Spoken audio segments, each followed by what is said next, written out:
Hello maths fans! The winning question this week is, how can you show geometrically that pi is greater than 3 and less than 4? Now I absolutely love this question because this is exactly the kind of maths that the ancient civilizations used to be fascinated with. Because they didn't have calculators or computers or accurate measuring instruments, they had to use geometry and approximations for numbers such as pi. And in this instance, it actually dates back to 250 BC, the first known approximation of pi, and the ancient Greek philosopher and mathematician Archimedes. And what Archimedes did was to use a method called polygon approximation to calculate a lower bound for pi and an upper bound for pi. And we're actually going to use the exact same method here to show geometrically that pi lies between 3 and 4. Because we are talking about the number pi, we are of course going to start by drawing a circle. And this is because pi and circles go hand in hand. They are one and the same thing almost. And this is because the number pi actually pops up as a universal constant when you think about any circle and take a particular ratio of two lengths. And those two distances are the diameter, which is the distance across the circle passing through the centre, and the circumference, which is the distance all the way around the edge of the circle. If you take the ratio of these two lengths and you do the circumference c divided by the diameter d, you will get a number. And for any circle, this is always equal to about 3.14. And this, of course, is pi. Now that we have this relationship, circumference divided by diameter equals pi, what we can do is pick a particular size of circle to help us with our geometrical calculation. And what we actually want to pick here is for the diameter of our circle to be exactly 1. Because substituting this into our ratio, our formula over here, this tells us that the circumference c is exactly pi. So the distance all the way around the edge of our circle here is exactly pi.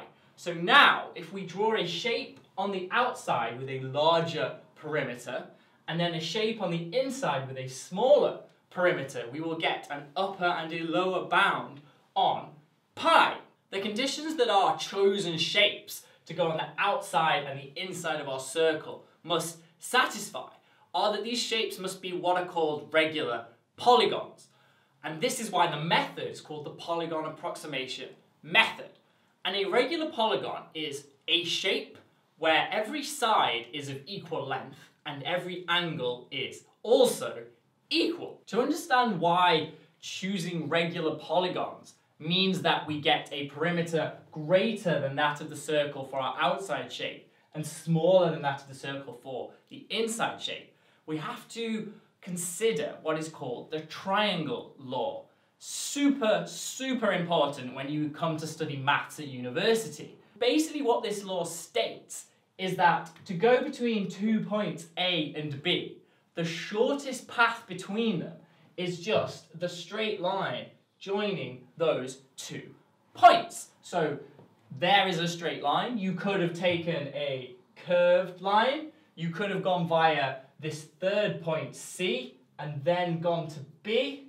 But you can see, hopefully by just looking at the board, or if we got out a ruler and measured these distances, you would see that the shortest path between the 2 points is a straight line from A to B. If we now take our new knowledge of the triangle law and apply it to, say, 2 points on our circle, then the shortest distance between these 2 points will be a straight line joining them, like this. And if we also want to have a shape on the outside or some way of joining the 2 points outside of our circle, because we cannot enter into the circle, there must be some third point which we pass through. And so you can see here that the shortest distance between these 2 points is a straight line, which is inside the circle. You then have the circle itself, which is a slightly larger distance between the 2 points. And then finally you have this third path which passes through a third point, which again is even greater than the curved line of the circle. And so applying this to every corner of the shape or the polygon that we draw on the outside and the inside of our circle, we can see that the one on the inside must have a perimeter less than the circumference of our circle, and the shape on the outside must have a perimeter larger than the circumference of our circle. And so all that's left to decide is which shapes to draw in order to get the lower bound of 3 that we're looking for and the upper bound on the outside of 4. Let's start with the outside shape. So we want our upper bound to be 4, so we want a regular polygon that encloses our circle with a perimeter, the distance around the edge of that shape, to be equal to 4. So let's start by considering the diameter of our circle, because this can help us. We know that the distance from one side of the circle to the other, passing through the centre, is equal to 1. So now if we shift this line up to the top of our circle, it will still have distance equal to 1. So if we move this line up, we get a line across the top which has length 1. And so if we continue this now and complete it to make a square, we have that each side is of length 1, and you can see that it's touching at each point at the bottom, the top, the left and the right of the circle. It has to touch because these lines have to be equal to 1, because the diameter here is 1. And so each one of these sides of our square has length 1, and the total perimeter therefore is 4, which is exactly what we wanted. Moving on to the inside shape now. This one is a little trickier because we don't have an obvious distance like we did with the diameter being 1 in terms of drawing our shape. But the square worked pretty well on getting the bound on the outside, our upper bound of 4. So let's start off by trying a square and see where we get. Maybe it's good, maybe it's bad. We can try it out.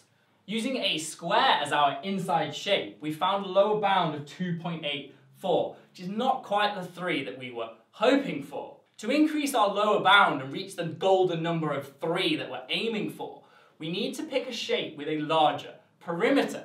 So we've tried a square which has 4 sides, so you might think the next best option would be a pentagon, a 5-sided shape.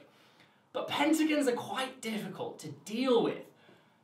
A 6-sided shape, a hexagon, is actually a bit easier. Drawing our hexagon inside the circle, we're going to then divide it up into 6 identical equilateral triangles, and then use our knowledge about triangles, and again the diameter being 1, to help us work out the perimeter of the hexagon. So to divide it up, we start at the centre, and then we add in these lines. So you'll notice here that this is a line from the centre of the circle to a point on the edge of the circle, and this is half of the diameter, or what is known as the radius of the circle. So each one of these lines has length 1/2. So we can write all of these in. And now that we know that each one of these triangles is an equilateral triangle, these ones around the edge must also be of length 1/2. So we have 6 equilateral triangles where every side is of length 1/2. And most importantly for us, in terms of our perimeter calculation, we can just count up the length of each of these edges of each triangle. So we have 1/2 plus 1/2 plus 1/2 plus 1/2 plus 1/2 plus 1/2. 6 lots of 1/2 equals 3. We've done it. We've got our limit that we were hoping to get.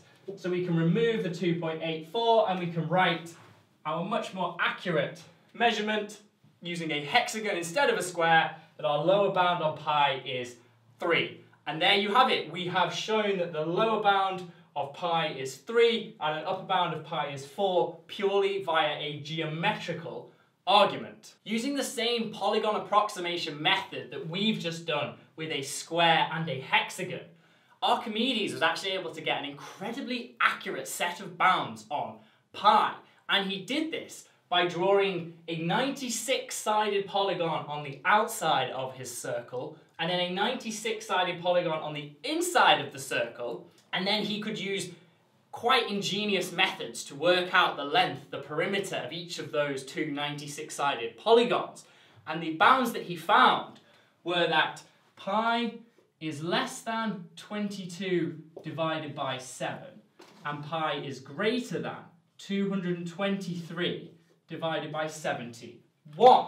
And in terms of decimals, this actually tells you that pi is greater than 3.141 and less than 3.143. And the actual true value of pi here is about 3.142. So it lies bang in the middle of these two bounds that Archimedes was able to put on this number using this method in 250 BC. And we've just used the exact same method that he would have done, just with a slightly simpler case, to get our lower bound of 3 and our upper bound of 4. So not quite as accurate as the great man himself, but not a bad start. So that just leaves me to say thank you to everybody for watching. I hope you've enjoyed it, and most importantly, I hope that I've answered the question. As always, please do keep sending me your questions, and remember to pick your favourite in the next vote. Also, make sure you subscribe to my channel, and be sure to check out my website, tomrocksmaths.com, and to follow me on Facebook, Twitter, Instagram at tomrocksmaths. I'll be back next time with the answer to another one of your questions.